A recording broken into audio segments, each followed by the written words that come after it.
Streisand. Welcome to Homebrew Wednesday. What do you mean, who am I? It's me.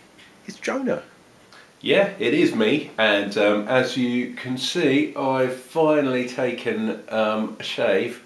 I haven't been totally clean shaven since it's going to be November, so that was a long time, yeah.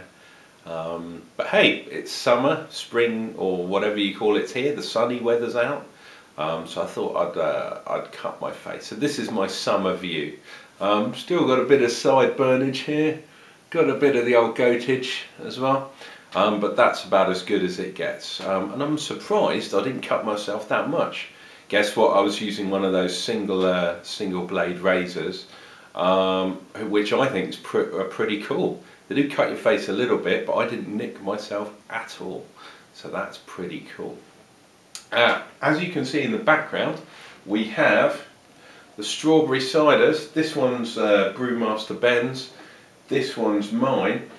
We've had a bit of a debate over the YouTube and the PMs and all this kind of stuff about whether they're going to explode or not. And both me and Ben are leaving it a little while. My one has now dropped out. So I've transferred it from my secondary, well, my bottle conditioning place to the fridge. I'm going to leave it in there a while, just so the carbonation builds up, but also so the pressure gets down. Don't know if you guys are aware, but if you've got a really fizzy beer and you leave it out and it's room temperature, it will carbonate a lot more than if you stick it in the fridge. Now some people will say, yeah, okay, that might be true, but I like my beers not really cold, like a lager. I like mine room temperature, or cellar temperature, as they call it. Yeah, that's fine, and I do drink the old dishwater pints every so often. However, in this case, these bad boys have to go in the fridge because they're going to be really, really carbonated. But hey, we'll do that test another time, and I'm really, really looking forward to it. I love cider. Yeah, I love cider. Come on. Now, next thing I've got in the offing is this bad boy here. Got another cider on, and I don't know if you can see, but I've got the Krausen, the King Krausen motherfuckers. Come on. It's on there, man. Look at that. It's a good inch of Krausen. So guess what? That means it's going fine. This one didn't do a video. This is a base cider. It's the simplest one you can ever do in your whole life. It's cider, nutrient and yeast. That's it.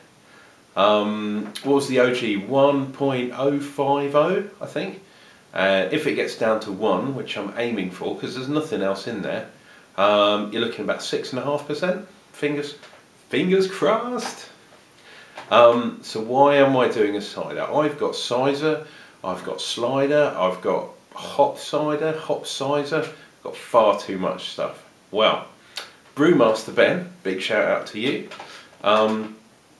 Obviously the man who's on the ciders, or one of the men on the ciders, I know you, big man.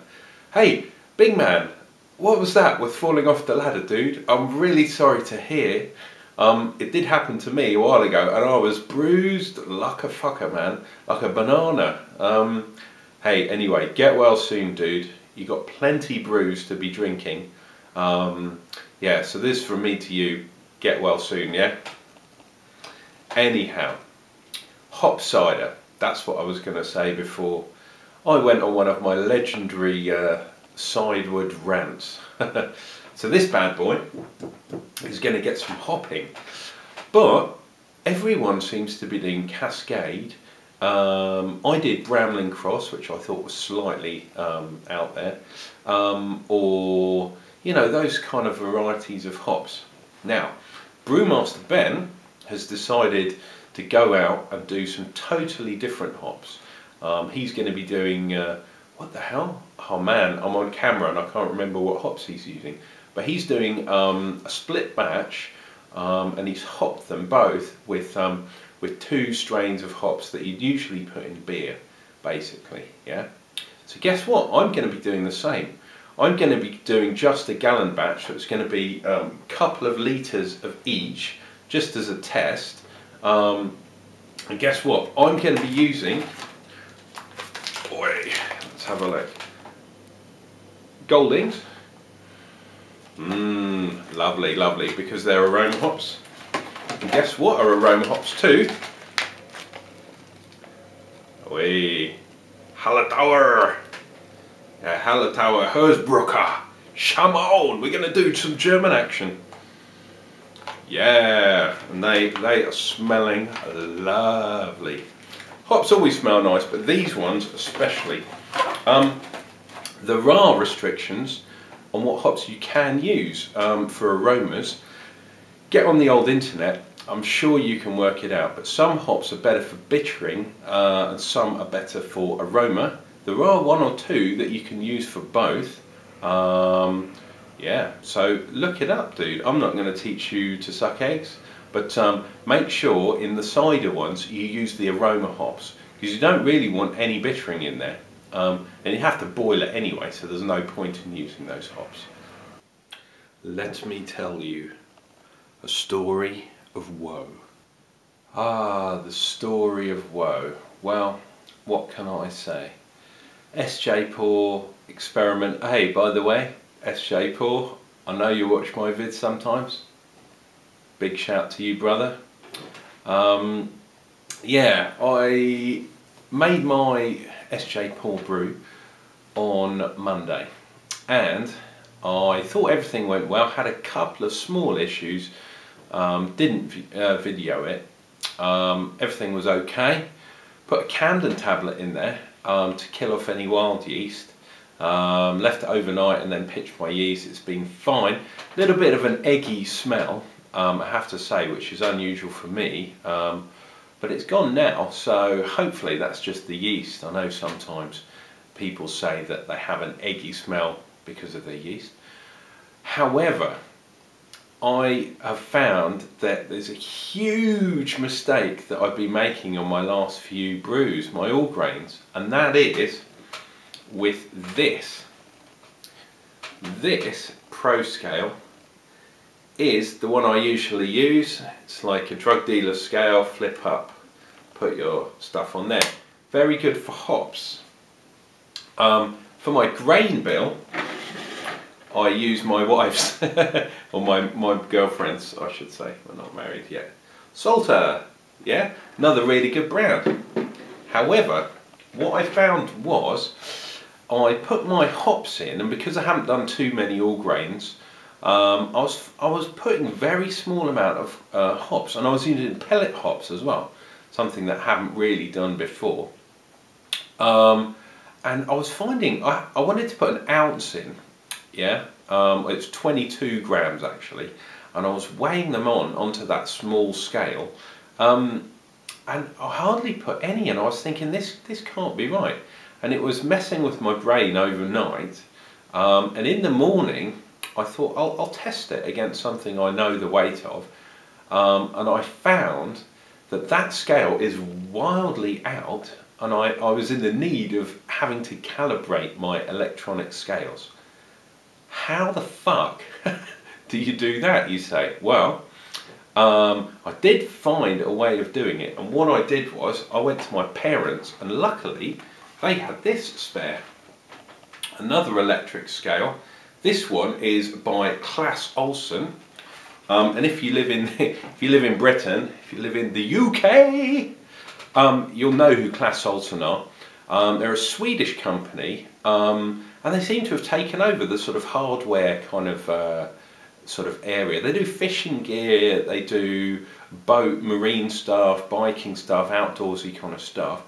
But they also do scales and sort of weird stuff like that. So they're a really good shop if you get the opportunity. They are like, they're the IKEA of the hardware world. Hey, look them up, Claes Olsson, yeah? Anyhow. So that scale, I worked out that my scale was 4 times under reading, yeah? So I wanted to put an ounce of hops in, and I ended up putting 1/4 of an ounce in.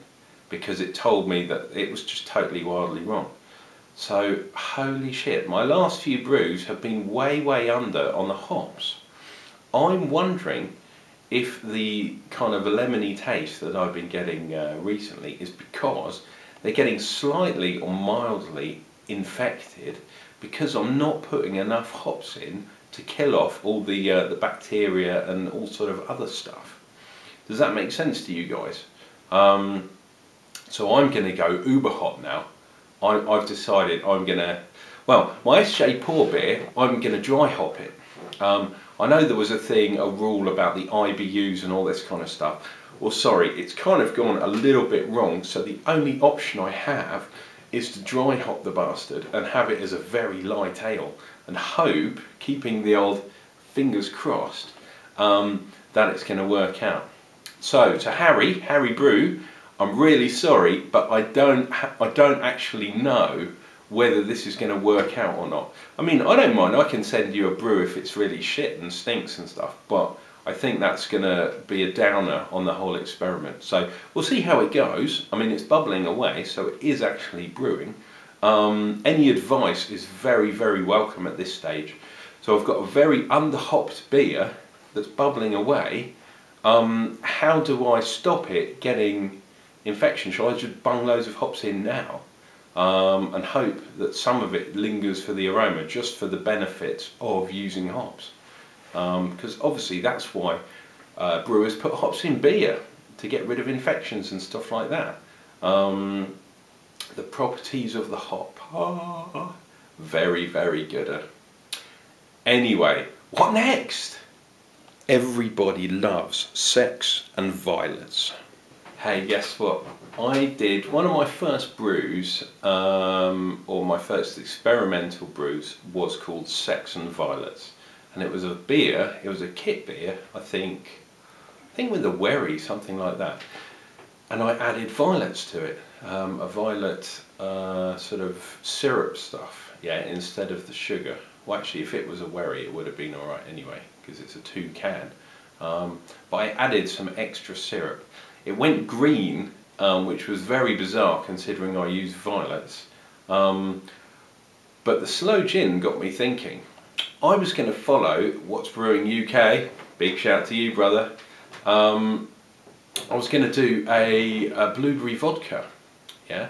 So went down to the supermarket, and the missus didn't like the sound of that. So she had her own idea, and she wanted to use these, because she's really into her baking. Edible sugar crystal things, sugared violet petals, yeah. And I thought it was an amazing idea. What we ended up with was this. Violet vodka. Looks really cool, doesn't it? Don't know if you can see, so we'll just show you in the light against the window. Have a look at this. And there we go. Look at that stuff. Can you see how, well, it's obviously vodka and it's really clear, but can you see the colour? It's picked up that lovely purple colour, violet colour shall we say, from, can you see in there? Hang on. Let's see, yeah, can you see those things floating around? They are the leaves, the petals if you like, of the Parma violet. But look at that stuff, and look at this Kilner jar as well, pretty cool, huh? Very small mini one. I think it is 100 ml, something like that. Picked up, guess where? From Wilko's. So, what do you reckon? Violet vodka. All you do is you get some of these crystals. These ones are from a company, I don't know if you can see that, called a Rococo. Well, these ones are from Uncle Roy, but you can get them in Rococo. If you look it up on the old internet, they do stuff for baking, and they're pretty good to say the least about them. So check Rococo out. They do chocolates and everything. So your other half will be pleased if you visit that site. Tip from Uncle Johnny to you: get your girlfriend chocolates. She will love you forever, especially if they're nice ones. Yeah, so we're trying that violet vodka. It's going to be good. Taste test soon, I'm sure. Now the other thing you might see is I've got a bottle in the background here. Now check that bad boy out. Just says sparkling ale. And I was clearing up the brew shed the other day, basically because it was the first day of sunshine that we had this year. So we were throwing bottles away, giving it a clean, that kind of stuff. And I found underneath, well, I found loads of weird stuff, but underneath one of the benches I found a cardboard box, which I thought had empty bottles in, which I was going to use obviously from my brews. You got to put your empties somewhere, don't you? So I open up this box and guess what I found? It was full of bottles with caps on, and I was thinking, have I just mislaid a crate of beer? There were 15 bottles in there. That weren't all as big as this bad boy back here. Some of them were just normal pint bottles. But yeah, sparkling ale kit I did like probably last year sometime. And I added loads of malt to it. Dry malts, and I think I did a hop, no, I didn't do a hop edition. I think I did a mash. I'm not 100%, I think I did a mash for it. Anyway, I drank some. As you can see, there's not much left in this bottle. And holy fuck, it is one of the maltiest bastards I've ever had. It's like, not much hops in there at all. It's all about the malts. You're drinking it and you're like, oh, chewy, chewy. Let's get brewy. But yeah, nice. So I found some homebrew. What more can I say? The other thing I found was some of my ginger beer. And as I said before, I've done 2 batches of ginger beer now. The first one didn't work out too bad. It was a tiny bit lemony, and I still am unsure what the hell that is. Obviously I'm talking about it in my other brews and stuff. The second one was totally undrinkable. I put chili in that and all sorts of just wrongness. Yeah. Both of them I added the grated ginger, and I left it in the primary. So guess what? I'm going to be doing another ginger brew, and this time I'm going to do a boil in the bag, and I'm actually going to boil up the ginger root in there and then take it out. Yeah. So hopefully that will get rid of my weird lemony problem. I am going to be adding some lemons to it, but that's not the reason why it went wrong the first time. It was some weird kind of yeast wrongness. I'm not sure. I'm beginning to think it's temperature. I really am, because I haven't got a discerning way of controlling my temperatures of my brewing at the moment. Just put them in the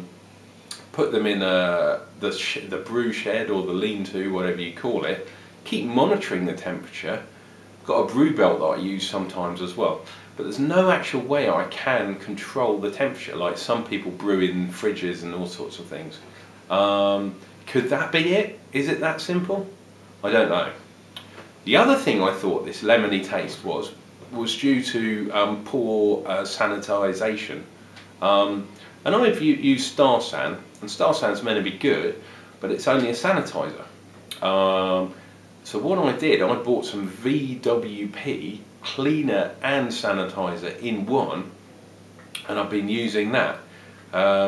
That really strips everything off your equipment. It just annihilates everything. So if I get a lemony taste on my next few brews, I'm going to be pissed off. I'm going to know it's nothing to do with sanitization. It's something.